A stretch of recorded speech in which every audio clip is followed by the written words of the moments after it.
Hi, this is Azim Jamal. We've been speaking about the corporate Sufi alphabet. Today we'll be talking about the letter M, which for corporate Sufi is for meditation.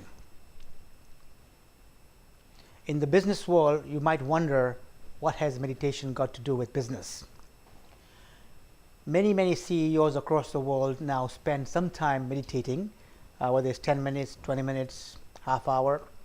And some of them I've spoken to, and they have shared with me that that art of meditating helps them to be more clear about life, being able to stifle to a lot of clutter and get to the essence very quickly. Allows them also to be inspired, because the word inspire comes from the word in spirit, connect to your spirit, and meditation helps you to achieve that.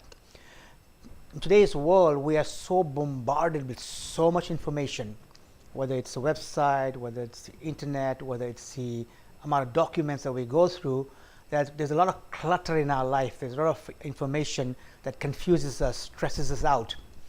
And the art of meditation is to do nothing, to sit quietly.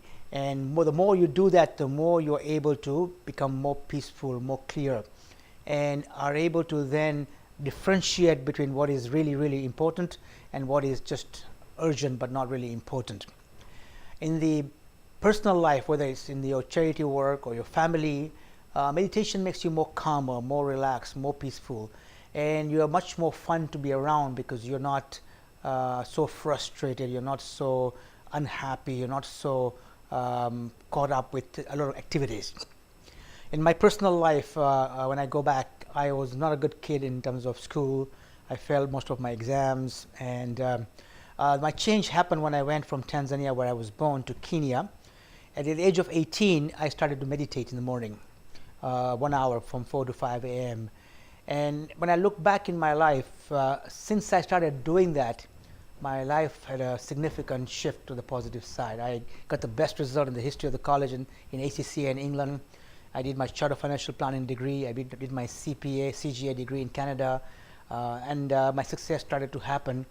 And I feel when I look back, that art of meditating made me more calmer, more confident, more believing, more faithful, and actually having conviction about my abilities in life. So I think that process of meditation is a very powerful one. Now you might ask me, how do I do that?